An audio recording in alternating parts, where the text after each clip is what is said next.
Hi, everybody. Welcome. I want to welcome everybody here in the audience and everybody online to the 2015 Encore Award presentation. I'm Jeff Yang, and I'm the chair of the selection committee. And on behalf of the Graduate School of Business, we are all very grateful for your coming to this evening to honor this year's winner, the Alibaba Group. The Peninsula chapter of the Stanford Business School Alumni Association created the Entrepreneur of the Year Award in 1977 to recognize the entrepreneurial spirit of companies springing up in Silicon Valley in the late 70s. The first honor was given to the CEO of Rome Corporation, Ken Oshman, in 1977. After 5 years of honoring CEOs of innovative companies, the award was changed to the Entrepreneurial Company of the Year Award, and since then, 37 companies have received this award. Apple actually won it twice, first in 1981 and then second time in 2005. And tonight, Alibaba Group will be the 38th recipient award winner and the first international winner of the award. So, congratulations.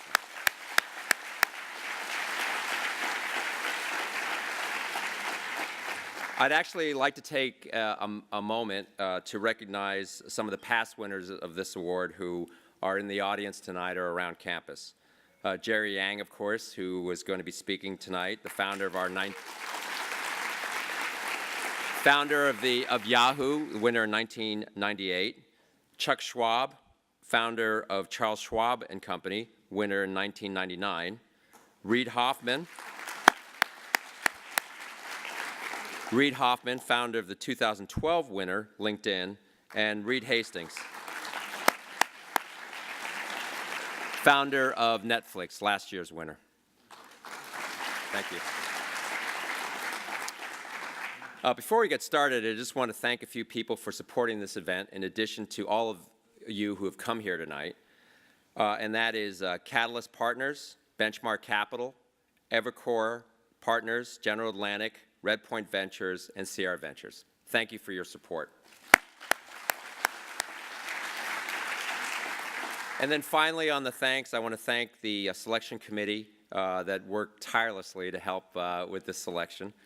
Peter Fenton at Benchmark, Stu Francis at Evercore, Chuck Holloway from the Stanford GSB faculty, Jeff Jordan from Andreessen Horowitz, Steve Jurvetson from Draper Fisher Jurvetson, Joe Lacob of Kleiner Perkins and the Warriors, Frank Quattrone of Catalyst, Dave Z at Greylock, and Peter Wendell at Sierra. Thank you for your help. Now on to tonight's program and tonight's winner. Let me tell you a little bit about how we select winners, and let me tell you about why we selected Alibaba. So each year, the company picks a company which has distinguished itself in creating and fostering the entrepreneurial spirit beyond all others. We look for companies that invent and reinvent themselves and industries. We look for global leaders in important spaces that shape landscapes. And we look for leadership teams where founders continue to drive achievement and entrepreneurial spirit. And we think Alibaba does all that and more. Alibaba Group was founded in 1999 and headquartered in Hangzhou, China, is the world's largest online mobile commerce company. Its mission is to make it easy to do business anywhere, and it's certainly done that and on a massive scale. As you'll hear, Alibaba has 10 million active sellers on the platform and 367 million active buyers, which is more than the population of the US and Canada combined. In the last fiscal year, the GMV in Alibaba was almost $400 billion, up 46% from the year prior. And a fun few facts that I recently learned: 86% of all goods purchased on mobile phones in China were done on Alibaba. They created Singles Day, which is celebrated on November 11th, 1111, which is now the world's largest shopping day. In a single 24-hour period, Alibaba saw $9.3 billion in sales, which is more than 3.5 times the total e-commerce sales in the US on Black Friday and Cyber Monday combined. On an average day, 30 million Alibaba packages are delivered, which is more than the largest day the United States Postal Service ever experienced. And last September, the company debuted the largest IPO in the world at $25 billion. So there's a lot of largest and biggest, and which is pretty impressive for a company that is still very young and innovative. And finally, its founder, Jack Ma, is widely considered one of the most innovative and thoughtful entrepreneurs in the world today, or possibly ever. So why do we pick Alibaba?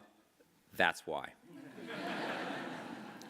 Tonight, we're very fortunate to have Jack interviewed by our mutual good friend and renowned internet entrepreneur, Jerry Yang. Jerry needs little introduction, but deserves this and much more. He's a Stanford BS and MS grad and co-founded Yahoo in 1995 while working on his PhD at Stanford. And we wonder if, along with his mother, if he'll ever finish. He served in various management roles, including CEO and Chief Yahoo, and as a board member until 2012. Among other things, he also led Yahoo's investment, now famous investment in Alibaba, which I hope he'll discuss at some point tonight. Jerry has served as a director of Yahoo and Cisco, and currently serves on the boards of Workday, Lenovo, and Alibaba. He and his wife, Akiko, are well-known philanthropists and generous benefactors to Stanford, where he recently retired from the board of directors and as vice chair. Jerry and I have been friends for more than 20 years, and if I had $1 for every time someone called me Jerry, I too would donate a building to Stanford. Please join me in welcoming Jerry Yang.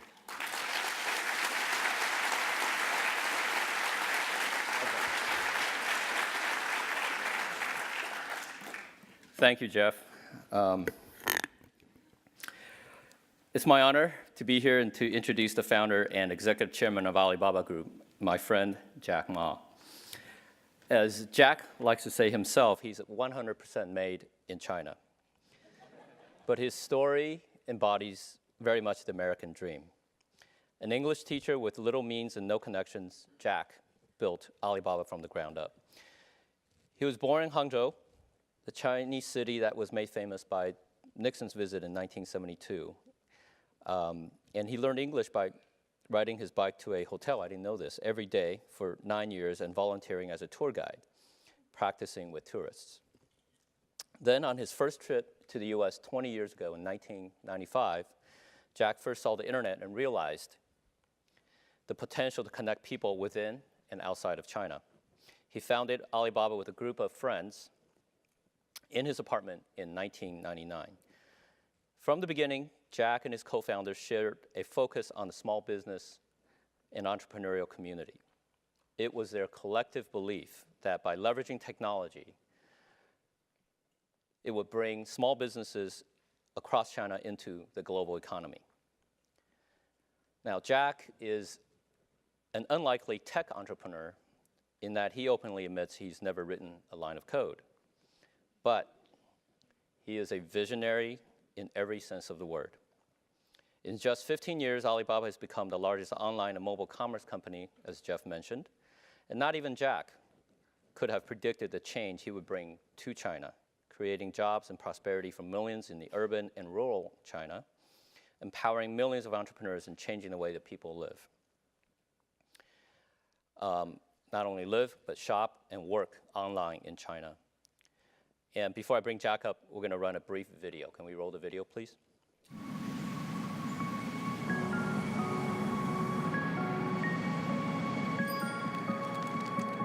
Alibaba was created in China and founded on a simple belief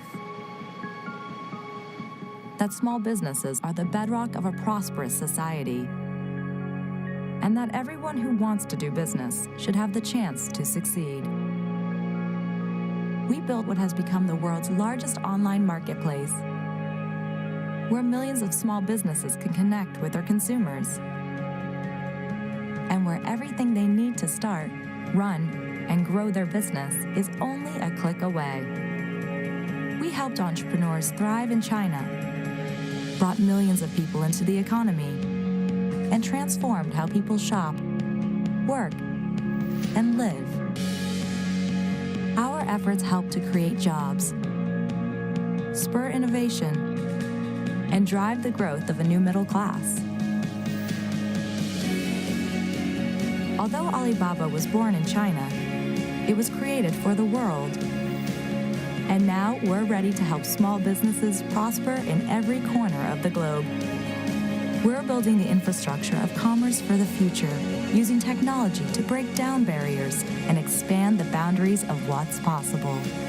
So that someday, anyone who wants to do business anywhere will be able to connect with people everywhere.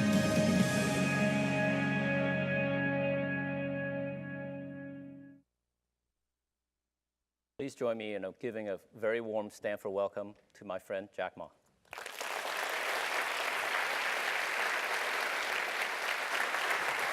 Thank you.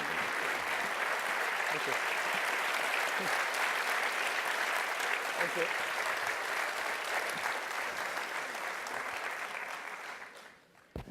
So we'll go to about 30, 35 minutes where I have some questions that I prepared for Jack. He hasn't seen them. So hopefully we'll make it somewhat entertaining. And then Alicia, where's Alicia? So she'll wave at me, and then we'll do some Q&A. We have mics set up, and I'll talk about that when we get to it. It is a fireside chat. Where was my fire? It's fireside chat, so the GSB was nice enough to provide a little picture of a fire. Although with 95 degrees out there, I'm not sure we needed any fire. Jack, Yeah. We were both in Seattle. I'm not reading my email. I'm reading my notes here. We were both in Seattle last couple of days, and you were part of the delegation that traveled with President Xi. And there were many interesting things that were discussed, and you were on a panel Tuesday morning that included entrepreneurs that were selling sausages and brewed coffee, and what common themes with the President Xi, what common themes did you all explore, both on the Chinese side and what did you hear on the US side? Well, first I would like to thank Stanford for giving me this great honor. I never thought that I can have this privilege to get this award. Because remember 20 years ago when Seattle discovered internet, and 19 years ago, first trip to come to the Silicon Valley. And I was so excited by people, especially in the evening, all the roads, traffic jam. I'm excited about that, especially in the Sunday and Saturday weekends, all the parking lots, there's no place to parking car. I think this is so exciting, which China should have that. And I go back, and that's right, now we have a traffic jam, but we all... So we went back and started the business. Well, and I never know I would be able to survive for 20 years. So I call myself like a blind man riding on the back of a blind tigers. And for 20 years, survived to today, still surviving. But we want to make this company last 102 years. So we finished only 16 years. There are 86 years to go. So I hope that 86 years later. Explain why 102. So you started in 1999. Yeah, because in China, everybody wants to make company for the last 100 years. This become a slogan. Nobody take it seriously. So if you want to give, the KPI to your people, it should be very specific. Then people know it's serious. 102 years that we were born in 1999, Alibaba. So last century, we had 1 year, and this century, we want to have 100 years. Next century, 1 year. 102 cross-rich centuries. So very specific. So in our company, we never talk you're successful or not, because we think there are 86 years, next 86 years, there are many chances that you will fail. So that's why we say, don't talk about you're successful. 86 years later, we talk about it. So, well, I think the Seattle trip was very good. And we heard what the American entrepreneurs and business leaders worry about. And I think the American business leaders also hear what we worry about, what we need. But I think that in the essence, all the entrepreneurs and the business leaders in the world are the same. We want to create values for the others. But there is a lot of a misunderstanding between us. And my suggestion is that the US and China should not like a chicken talks to ducks. Everybody wants to tell. Nobody listen. We need a common language between chicken and ducks, right? People talk the same language. We have the same standard. And I think this kind of dialogue is pretty effective and useful. And I suggest that we should have a U.S. and China business dialogue talk annually, every year, once in America, once in China, get the government leaders sitting there and how can improve the business environment. Normally, government leaders have a lot of dispute, argue, but business people, we talk a lot. If we don't talk, there will be problems. So I think the Seattle trip is good. Yeah. Yeah. Good. I surprised you even answered my question. That's good. Usually he'll just talk about whatever he wants to talk about. So thank you. But I try to talk the duck's language, you know.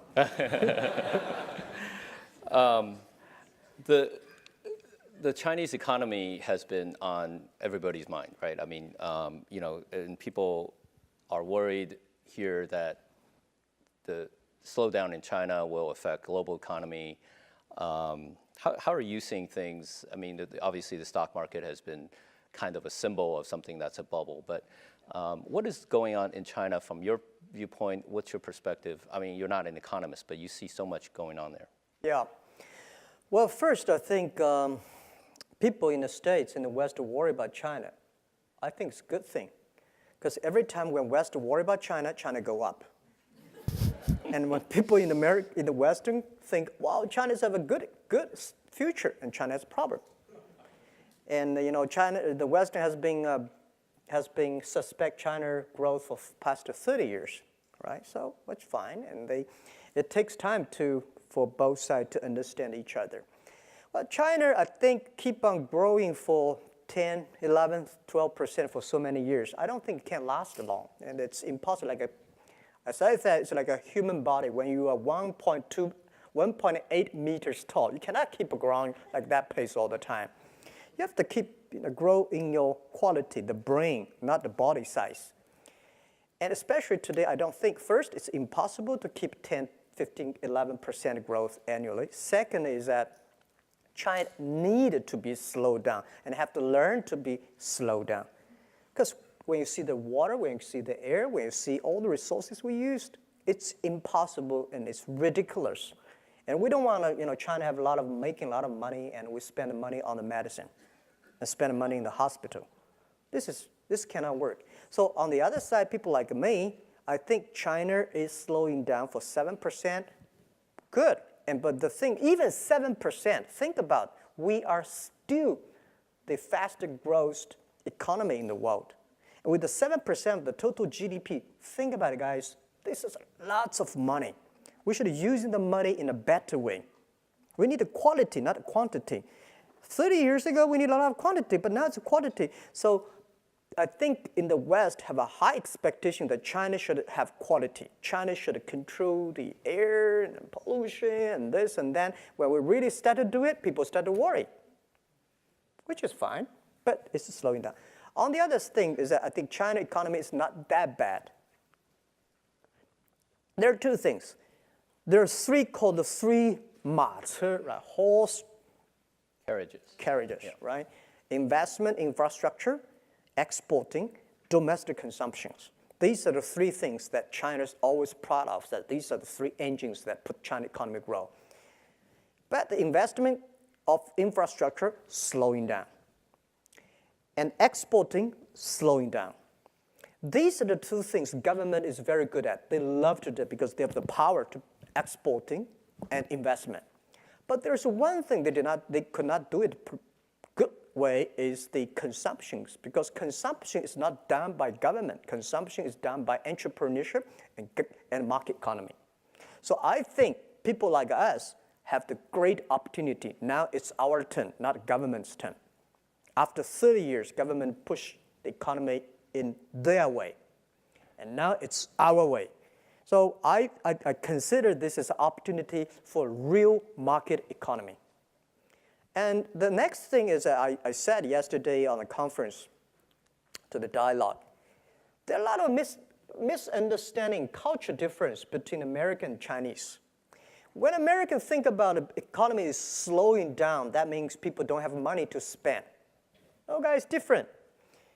You guys know how to spend tomorrow's money, future's money, or other people's money. But we Chinese, our habit is to save money. We'll always keep the money in the banks. China's been poor for so many years, so we worry about it. When we have money, we put it in the bank. When we have money, we put it in the bank because we know tough days are coming. So you see, China has the largest banking deposit in the whole world. We also deposit a lot of money in the States, right? When we know when the tough day comes, we start to pay, we start to buy. Now, the tough day comes, people still start to buy. With our number shows on our website, right, we are the largest, 12% of the total China retailer. The consumption is still going up healthily and aggressively. Especially the economy is bad, people start to buy online because it's cheaper. The other is difference. My grandmother has only one shirt in her robe. My mother has 3. My daughter generation, 50. And 48% of them, she never wear it. This is called domestic consumption.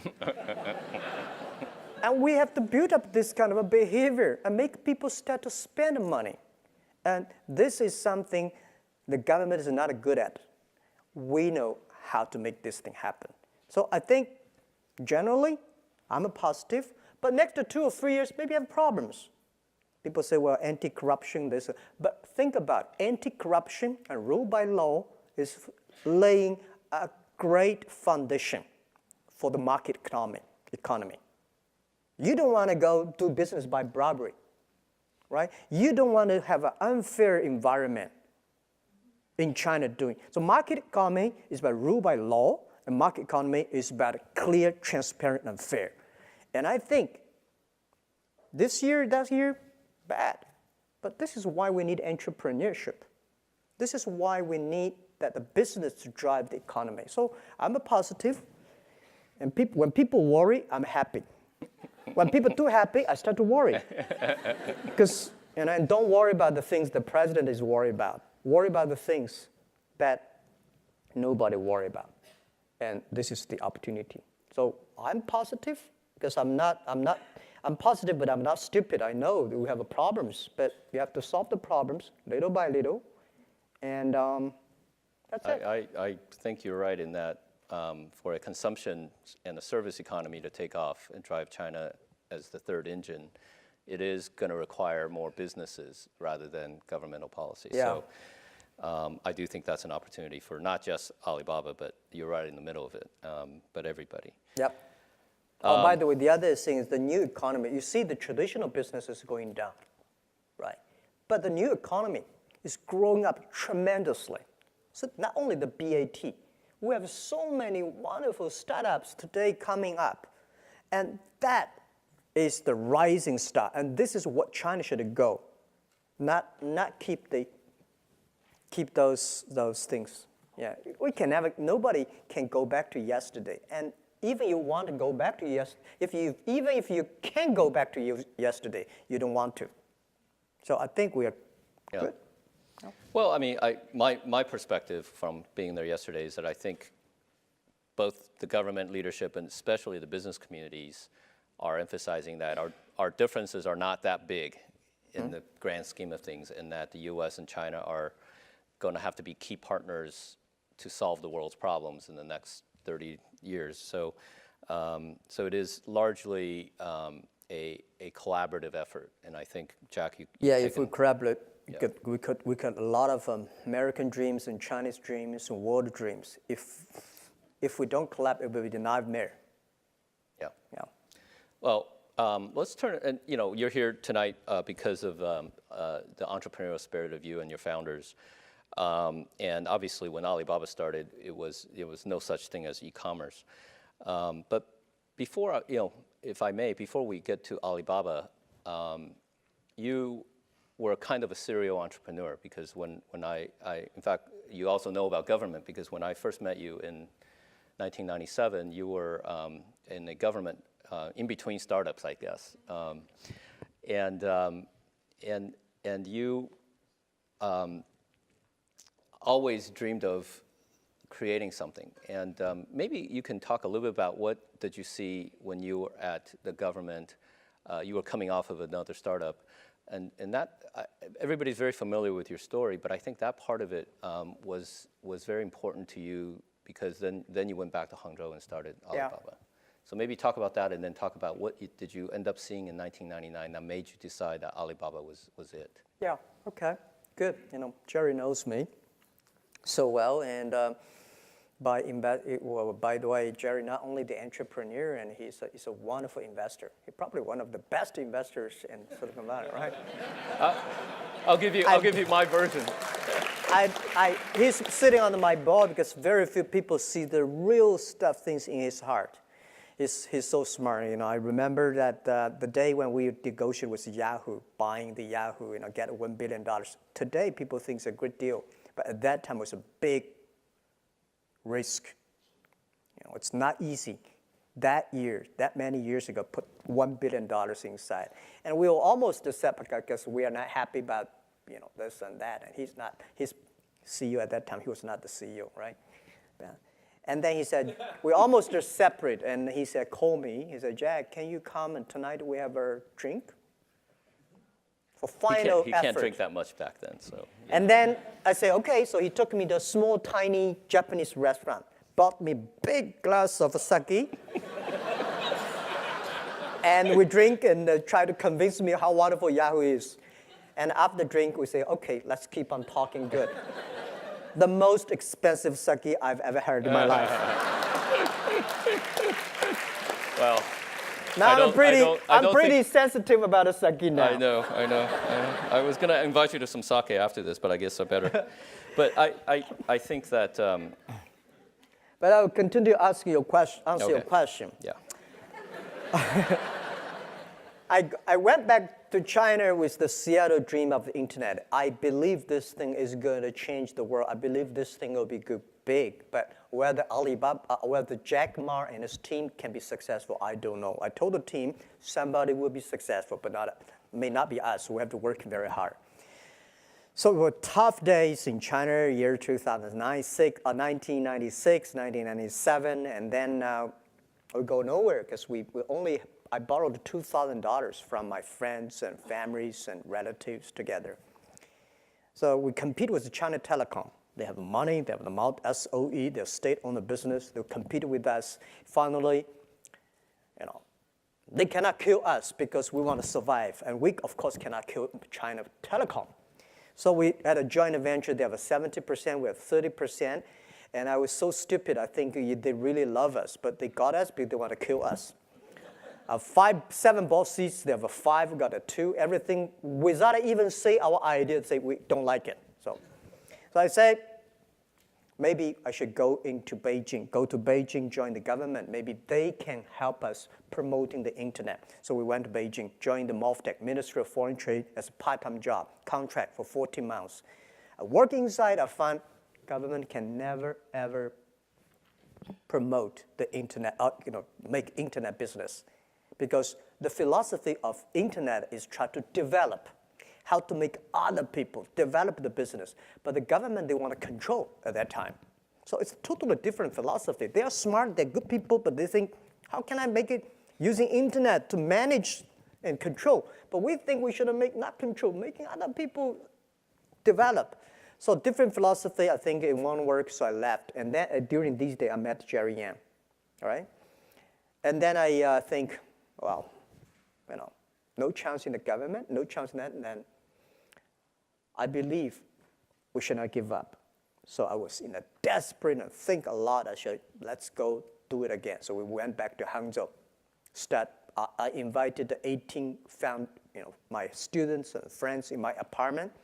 Year 1999, February 21st. We took the video. I was talking about the future. People look at me, this guy's crazy, right? But most people cannot find jobs. So I say, well, if you have an idea, let's do it. And then, well, good thing is that we keep all the video. Our company probably kept the most of the videos, and most of the Good for companies. you. Yeah. Every meeting we had in the past 16 years, we videotaped because we know everything, every mistake we made, every decision made in the future, we will give our young people to study us. We're going to open in every 10 years what happened, why we make this decision, even discussing with Yahoo, why we make joint with Yahoo. We all videotaped. So someday we will open it. Yeah. So 1999, we started the business. And people ask, why not Beijing, Shanghai, why Hangzhou? I mean, now Hangzhou is this hub of entrepreneur and startups and tech, but back then, Hangzhou is nowhere. And I think at that time, Nokia was so good at that time. And I said, guys, where's Nokia? It's a thing that some small island headquarters there. It's not where you are. I don't see it's where your heart is, where your vision is. So we said, Beijing, they love SOE, state-owned business. Shanghai, they love multinational companies. IBM, Microsoft, they embrace you. Startup, entrepreneur, forget it, right? So I said, if in Beijing, we're nobody. In Shanghai, we're nobody. If we go back to Hangzhou, we're the only child of the local family. So we started. yeah. Yeah. And local children are very much prized and well taken care of. And I think Hangzhou has benefited greatly by Alibaba, but I also think Hangzhou has always been very entrepreneurial in fostering what you guys have done. Yeah. So I have to rebut your story because, and maybe there's a video somewhere, but I think that one of the reasons we at Yahoo at that time, and it was 10 years ago. Yeah. So this is the 10 years of that deal. But it was clear to me that we at Yahoo could not have built a China business, and we had a product at the time that was competing with the Alibaba Taobao auction, and we were very successful in Japan. Yahoo Japan had built a really great commerce product, and so we thought we can use the same idea to build something in China.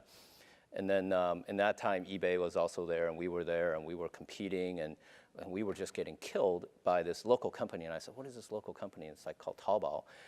And I was like, who's behind this? And it's a guy named Jack Ma. And I remember saying, wow, is this the same Jack Ma I met years ago? And it sure was. Don't compete with me. Well, and that was exactly, and so the real, everybody can say, oh, well, what is great insight, and you put the money in, but we really picked the person that we felt like, if we can't beat them, you might as well join them. So we were very fortunate to join up with Alibaba and with you, Jack. So thank you. I think everybody here knows the brand of Alibaba, but because many of us in the States don't actually use your products and don't, we hear these numbers. What is Alibaba for the Western audience? How is it different from Amazon, eBay? I mean, is it similar? Is it different? Give us a definition of Alibaba from your perspective. Yeah, this is our fault because we don't have our services here that serve the American users. But I believe that most of Chinese guys here know about us. Have you ever used anybody using our service, Chinese guys? Oh, thank you very much. There's only 380 million of them, so Yeah. When let's that question later. I go to the China. A lot of Chinese government organizations invite me to talk, and when I say how many people use them, very few. But every family using. So our strategy from year 2003 and 2004, we say it's so difficult to change a successful people. Because they say, no, that's one word. But it's good, let's helping those people who want to be successful. So we focus on the young people. At that time, no, in ancient history China, if you make the parents agree, the kids agree. If you want to marry, you have to convince the parents, not the kids, right? Today, different. If you convince the kids, you change the parents. So we focus on the young people that year. But by answering your question is that people say, Alibaba like American Amazon? No. eBay? No. Okay. This is the very traditional USA thinking. If there's no such model in America, they either don't understand, they don't like it, or they don't buy it. Right? So any model, they want to find one. So at the first day, well, who are you? Yeah, we are eBay. Is that eBay? Okay, yeah, so we understand, but we are not eBay. We are not an e-commerce company, although we have the largest e-commerce probably business in the world. We're not an eBay. We do not buy and sell. We help people become e-commerce company. We enable other companies to do e-commerce. This is the difference between us and Amazon. We believe every company should be an Amazon. Amazon is a traditional business, happen to have a website. Which we believe, whether right or wrong, we think every manufacturer, everybody should sell online. Right? Why you buy and sell? Too complicated. Why you want to buy it and sell and deliver? Even more complicated. So we think we should making sure everybody using the e-commerce, using the payment, using the marketplaces, using the logistics system, using the data to build up their own business. So who are we? Yeah, we have the largest payment in the world. You probably don't know, we are 11 times bigger than PayPal, right? We are bigger than eBay plus Amazon together on the sales, and we deliver 30 million packages and more than that per day in China. What does that mean? Total USA package delivered today put together less than 30 million. So we have this business, but people consider us as e-commerce. Who we are infrastructure of business in China. If you want to find buyers and sellers, our marketplace help you. Taobao, Tmall, Alibaba. If you want to having a payment, financial service, Ali Ant Financing help you.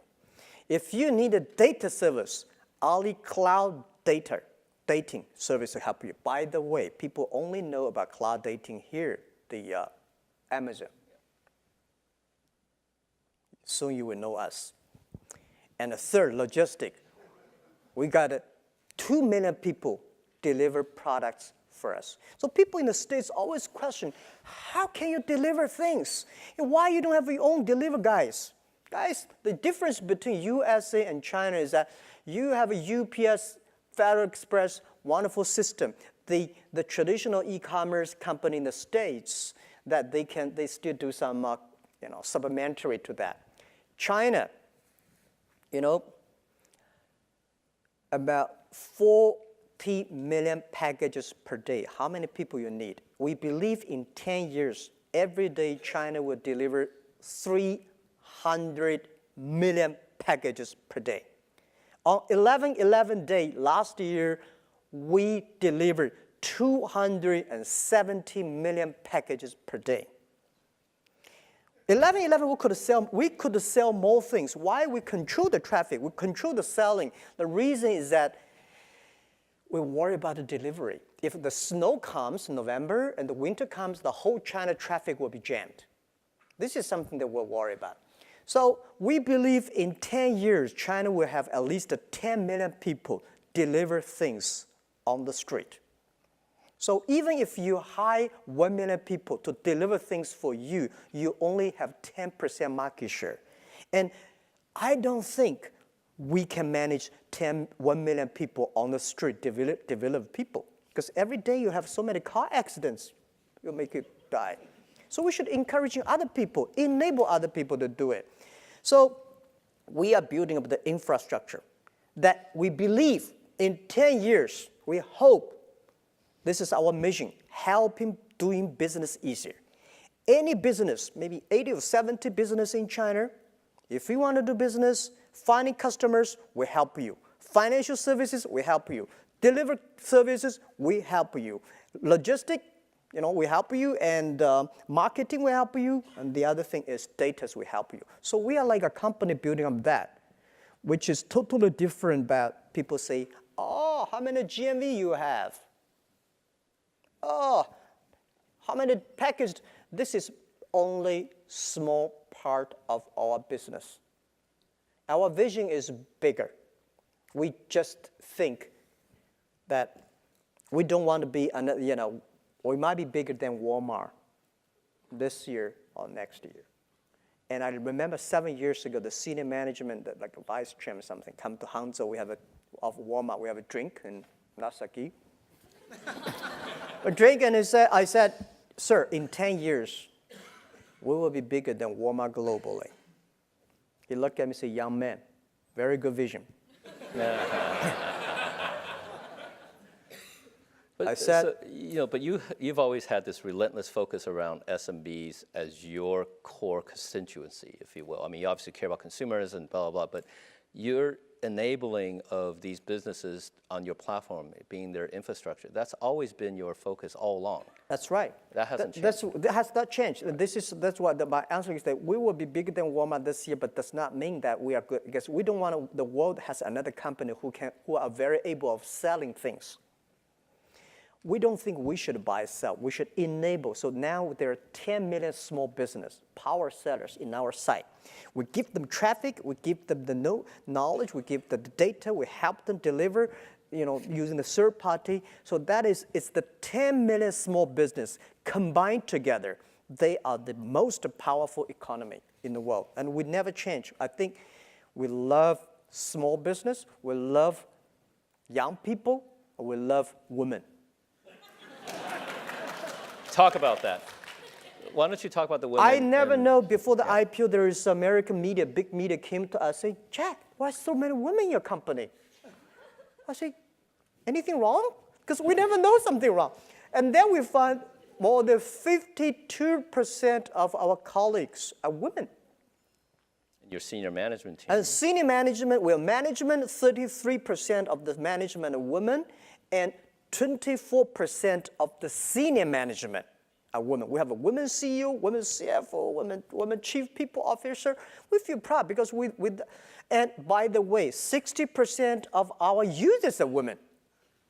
So we would love, we were so excited because this century, the difference between this century and last century is competition of muscle. This century is competition of a brain. So brain, I think women and men are same. And the other issue is that this century is trying to use a friendliness, care others more than care yourself. This is the difference between IT and DT time. So we find women care others more than men care others for others. Well, women have to care for husband, I don't know. You're going to get a lot children, of men very unhappy here. So. I'm telling the truth, right? And that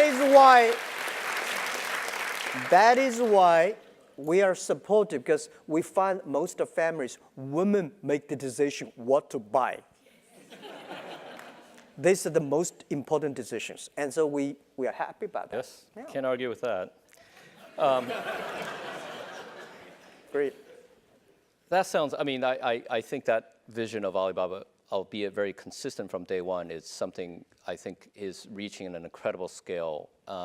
When is that coming to the US? What's your global, and not just US, but globally, talk about what is that? Is it the same vision that you will roll it out in the global sense? What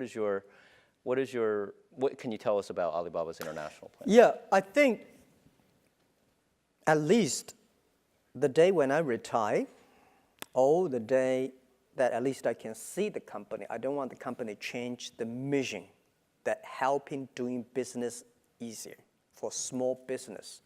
But we never say we're helping Chinese small business doing business easier, helping globally. This is our vision and our mission that we will never change that. But maybe 60 years old, later, I don't know where I'll be there, but they probably go skyrocket, whatever. But the day when I see it, I don't want a company change that mission. And our global strategy is probably different from the American ways. In the past 20 years, globalization is more like Americanization, helping big companies going, does not mean bad, contribute the world a lot. Right? The past globalization, helping big companies going global. But I think because of the internet, next 30 years, globalization should help small business going globally.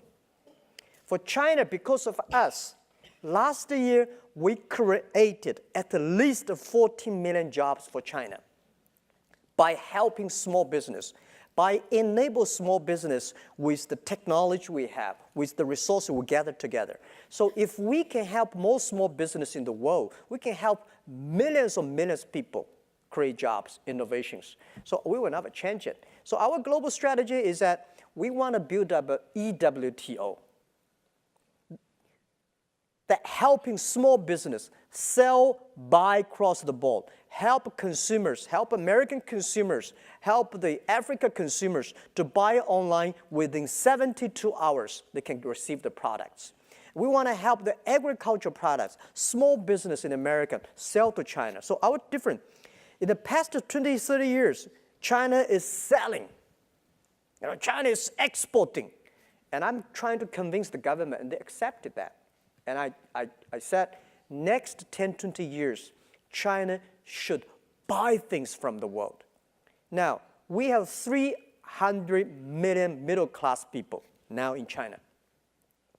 Think about, in 10, 15 years, we are going to have 500 million people in China become middle class. They need high-quality products. They need good services, which I don't think today China's land, water can provide that. So we can help more importing from America, importing from Europe, and big companies already almost everywhere in China. Let's help the small guys. This is our strategy. So we are not coming here to America to do business competing with, when you talk about business here, people always ask, when are you going to compete with Amazon? When are you going to compete with eBay? Well, the world is so big. Why you always think about a competition? Think about helping the small guys to go to China. So our strategy is the same, helping small business of the world, helping them go to China. And I feel excited about that. And then I will be more welcome here. Right? People say, you guys come here to sell again? No, so I come here to buy. Before we open it up to questions, I just, and if you have questions, I think a mic is getting passed around, is that right? Let me just ask one more topic, and if you can keep it somewhat contained, we'll get to the questions. Which is on the subject of philanthropy, because I know you have taken a leadership role in issues around the environment in China. You have personally started a foundation. Just talk about both your personal progress in terms of thinking and doing philanthropy, and also, how is philanthropy going in China in general?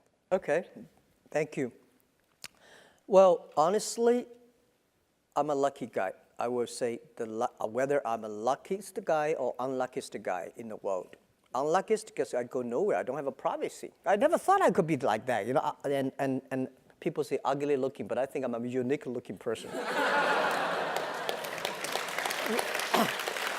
Right? People remember me. Nobody will call you handsome. I know that. So. You have a terrible view of judgment.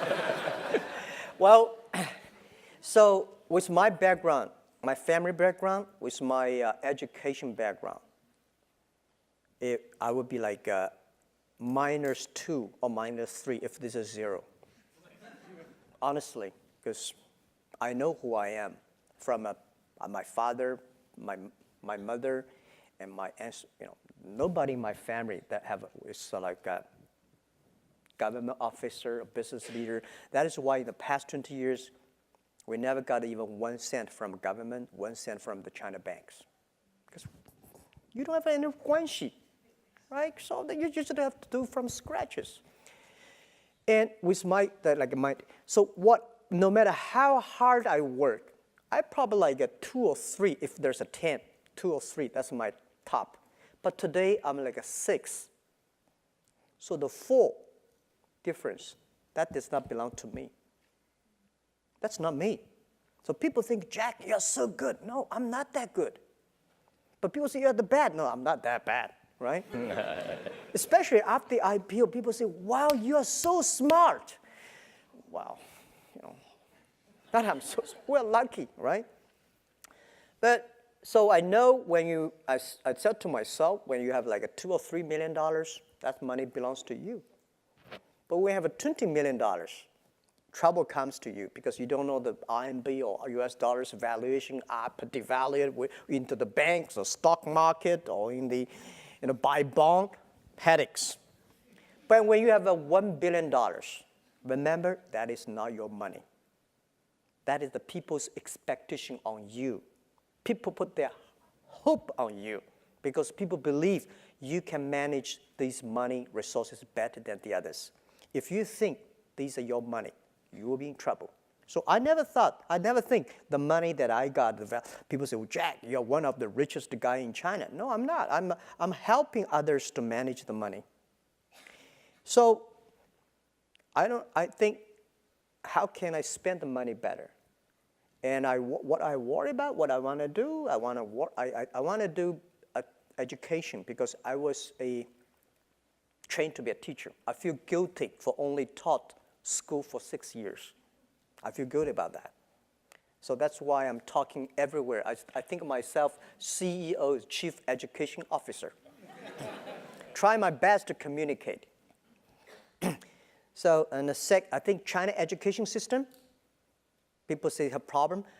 China education teaching knowledge is so good. 中国的教和育 teaching, we're the best, one of the best in the world. Go to any universities, Chinese students taking exams are the best. In the Stanford, I think, right? They're pretty good. They're very good. But the cultivate, the culture, teamwork, these are terrible. So we got to put more efforts on that. This is something I want to help. And second, environment. I worry about the air pollution, the water, all these things. And so that's why I joined the Nature Conservancy.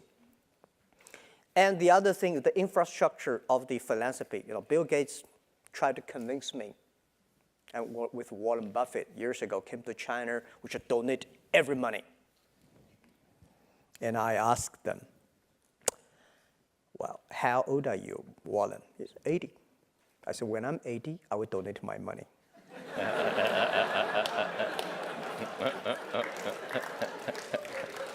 I'm only 40. What is my philanthropy? China, you go to Beijing, Shanghai, they're rich places, but they are only small part of China. Go to the western part of China, so many poor, terrible places. As a business guy, create jobs, build more business, making sure people have jobs, making sure people have life, good conditions. This is the key, right? And the second, you can donate money to Bill Gates. Who should I donate money to? Red Cross? Who should I give money to? Because spending money is more difficult than making money, and especially for philanthropy.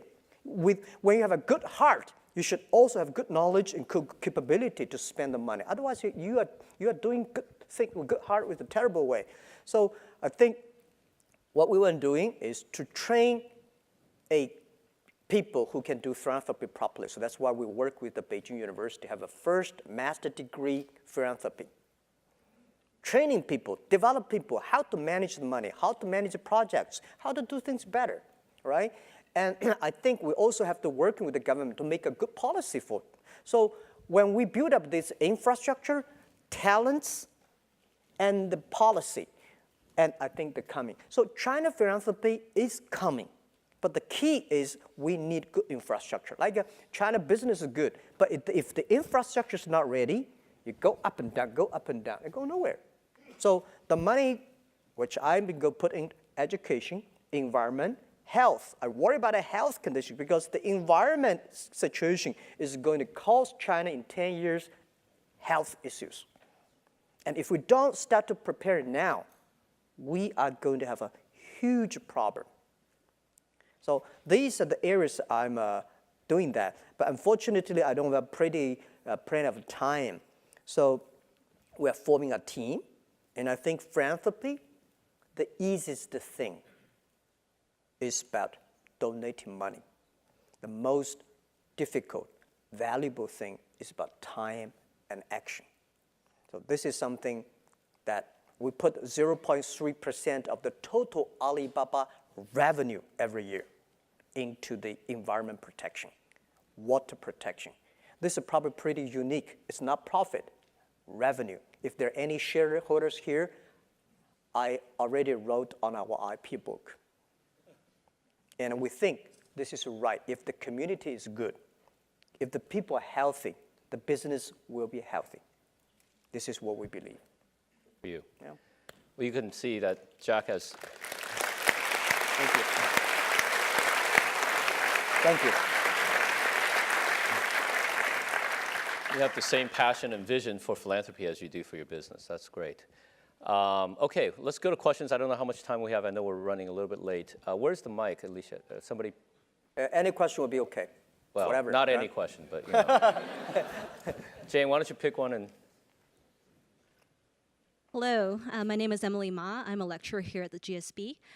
So I love the fact that you're fighting for the small guys, but there are over 400 million people in China who are not yet online. There's 4 billion people on Earth who are not yet online. Do you have some thoughts around that?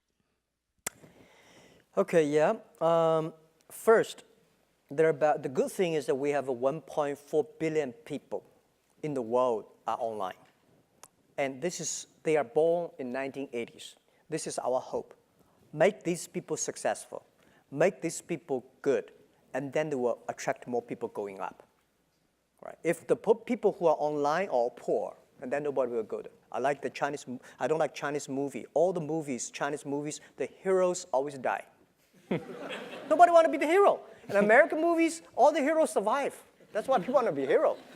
Right? So my philosophy is that making those people using internet successful, those small business using internet, if they're successful, our business will be successful, more people moving online.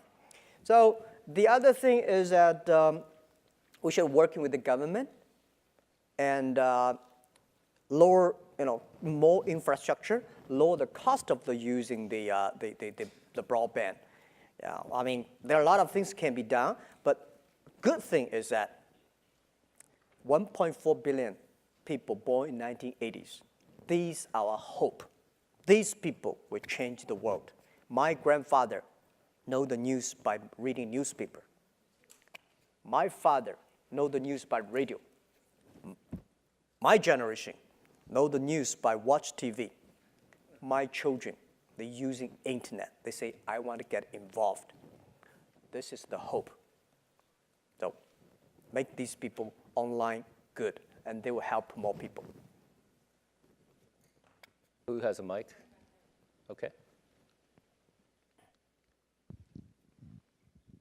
Hi, I'm from Egypt. My name's Ali. So one day I'd hope to have children that would call me Alibaba. But why is that the name of your company? That's the first part. Why is that? Why is it called Alibaba? Why is Okay. the business called Alibaba? The second question is, if you had to name the top 3 markets other than China, where you think that your business model is most applicable, can you list those? Okay, thank you. Why we choose the name Alibaba? Because we learned the name from Yahoo. We say, why this Yahoo strange name? But it sounds interesting. Then I was thinking about if we want to build up an internet company that can help in small business. I mean, thought a lot. I was walking around. I got this name in San Francisco downtown. I was thinking about what the best name, and then suddenly I think Alibaba would be interesting. So I was thinking about there's a waitress came, have a dinner. I asked, do you know about Alibaba? She said, yeah. I said, how do you know about it? What do you know about it? She said, Open Sesame. I said, yeah, that's the name.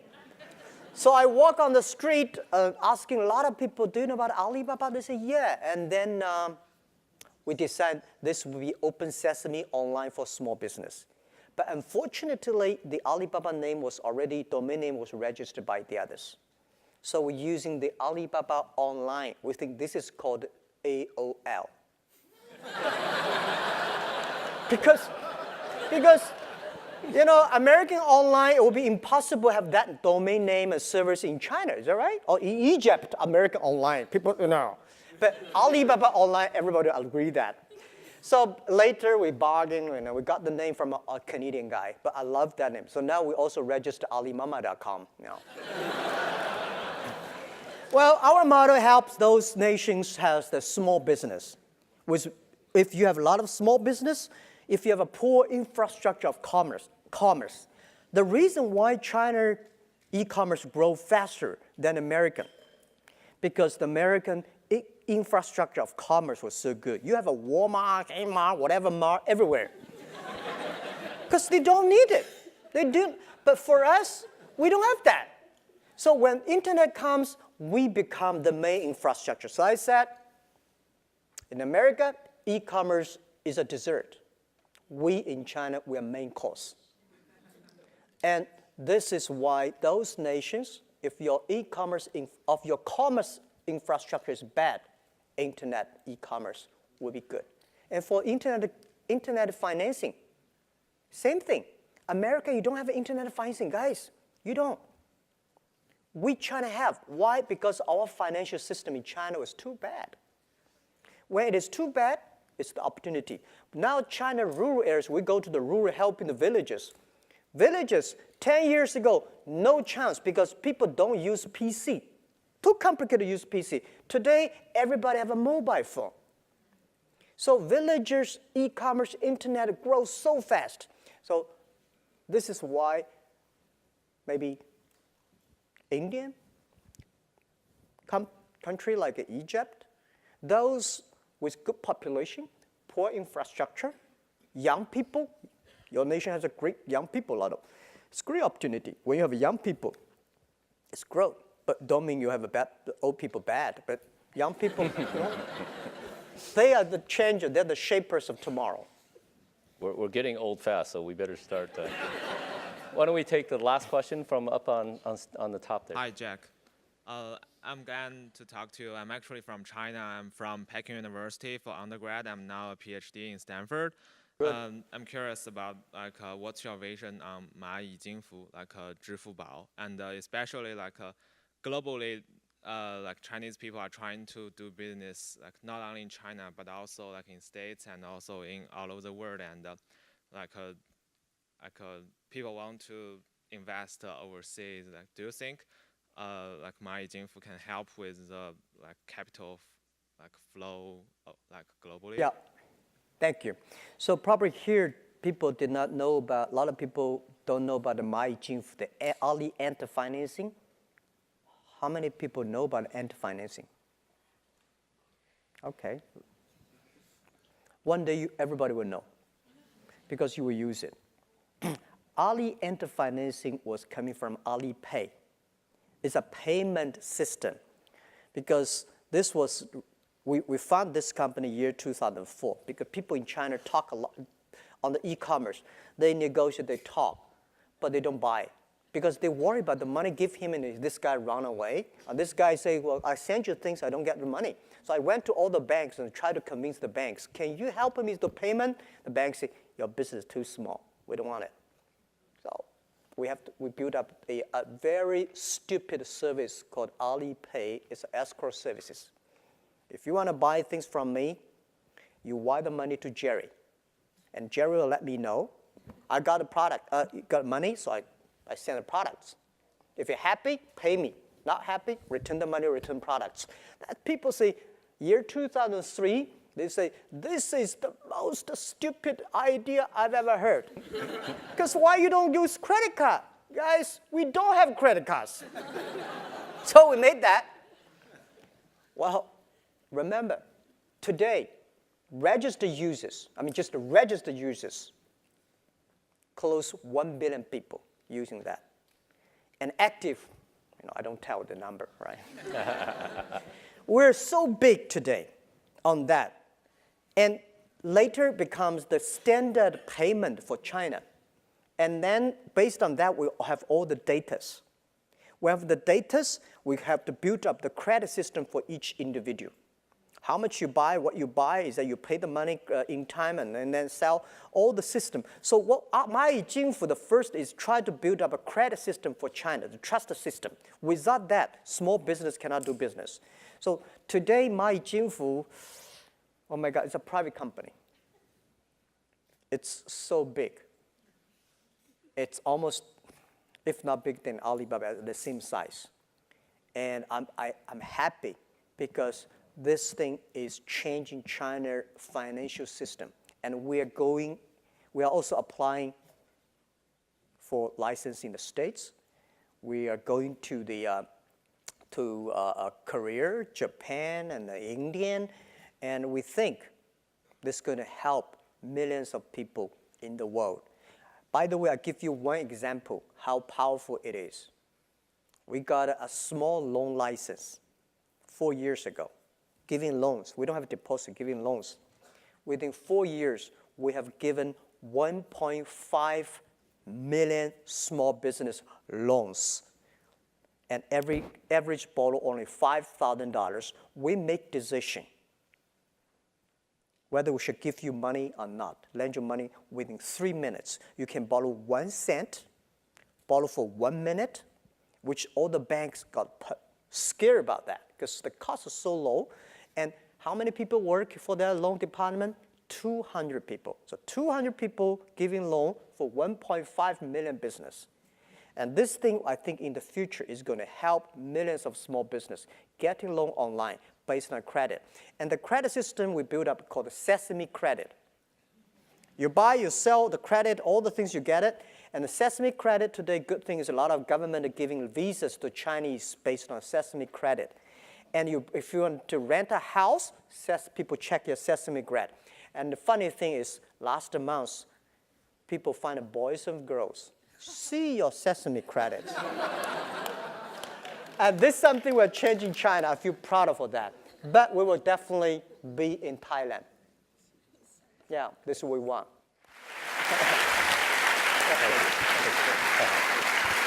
Jack, on behalf of the Stanford Graduate School of Business Alumni Association, we want to congratulate you and present you the award for the Entrepreneurial Company of the Year. Thank you so much.